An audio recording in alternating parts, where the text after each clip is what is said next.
Well, May is Texas Writers Month, and we are in the kitchen this morning with Mary Bryant Shrader. She's the author of the Modern Pioneer Cookbook. We're going to be talking a little bit about this book right here. She's got a great recipe for us too this morning. Hi, Mary. Good to see Hi, you. Rebecca. Thank you so much Thanks for coming in.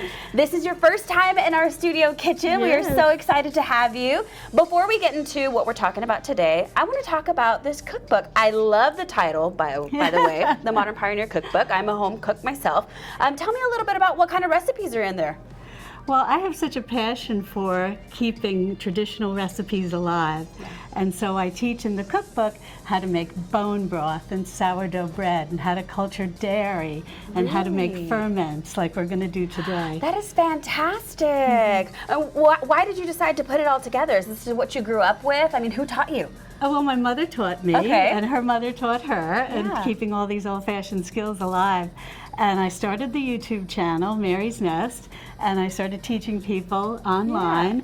But I wanted to have something that was a hard copy that people could put on their bookshelf and always rely on and pull off. Because it's really a lot more than a cookbook. It's a manual that shows how to make all of these things with step-by-step instructions. Yeah, and I think that's so important because I think about my grandmother's or my great-grandmother's recipe, and I don't have them in a book, and it makes me so sad. So thank you for doing this. By the way, your YouTube channel is a big hit. If you guys haven't checked out Mary's Nest, you need to check it out. You've got a ton of followers. Thank How you. fun is that? Yeah, I can't believe it. It's just been an amazing journey, and I just always focused on the viewers, and now I'm close to 1 million subscribers. Look it's at just you. Amazing. Fantastic. Okay, so what are we making this morning? Well, today we're going to make sauerkraut, and this is a fermentation, and it's very easy to make. It's a great place for beginners to start. Really? Okay. And so what you want to do is you want to get a cabbage, just about 3 pounds. Okay. And if you're new to this, you can just weigh it at the grocery store. But it's not an exact science. That's the nice thing about home cooking. And you're just going to want to remove some of the outer leaves, but you're not going to want to discard these. You're going to want to save this because we're going to use these later. Oh, really? Okay. I usually just throw them out, so keep these. Yeah, you want to keep them. And then what we're going to do is you're just going to cut your cabbage in half.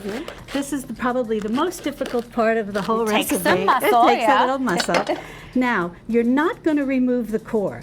You're actually going to chop up the core because the core is rich in something known as prebiotics. Oh, we need those. And they feed the probiotics, which are what develops during the fermentation process that's good for our digestion. Got it. Okay. So once we slice all this up. And you've got some already chopped up over here. Yes, I have some already chopped up. Okay. So then you're going to have, this is the outer leaves, which we saved.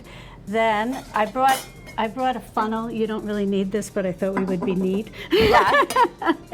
And then you're just going to go ahead and you're going to start layering in some of your shredded cabbage. Okay, I'll help you do that. And then I know you have to grate an apple. Yes. This is what I call the secret ingredient or the insurance policy because this is really going to help you do the best you can in making your ferment successful. Okay. Because cabbage is fairly easy to ferment, but a green apple, or you can use a red apple, but it's nice, the green apple blends in. It's very rich in ingredients that probiotics like to eat. Oh, I see. So just like the core of the cabbage. So they marry very well together. Right. This helps you be successful. Okay, grate a little bit of that apple. I'm going to get to, this is the finished product here. So for TV purposes, we put the apple, we're going to put some sugar in there. How long do we let it sit? Well, what we're going to do is, so now you say you've got your grated apple and you're putting that in. This is salt. You're going to want to use just salt. You don't want any anti-caking agents or anything. You're going to need 1.5 tablespoons. Whoops. And you'll go ahead and you'll just add that right in. And then you're going to use your kraut pounder to start mashing things down. And then you're going to use a little jar like this. And you're going to just put your cabbage leaf in. I don't know if I can get that. Oh, it's okay. But you're going to put your cabbage leaf in here. There you go. As you see, you would just fold it up and put it in like I have it here. And then you're going to take your other little jar. There are all kinds of contraptions that are made today for fermentation, but I really find this old-fashioned way doing it. I love, me too. So I'm much with easier. you on that. And you don't have to spend any extra Yeah, because money. you usually have these sort of things. Right. Okay, and then we let you it put sit. your lid on. And when does it become sauerkraut? In about 7 to 14 days. You're Really? just Okay, going that's to not bad. leave this in your kitchen on the counter somewhere between 68 degrees Fahrenheit and 72 degrees Fahrenheit out of direct sunlight. It'll start to ferment. Every day you're just going to release your lid a little. Because you're let it breathe a little. You're going to hear, psh, you know, it's the carbon dioxide building up, which is a byproduct of fermentation. And you just release that and then tighten it again.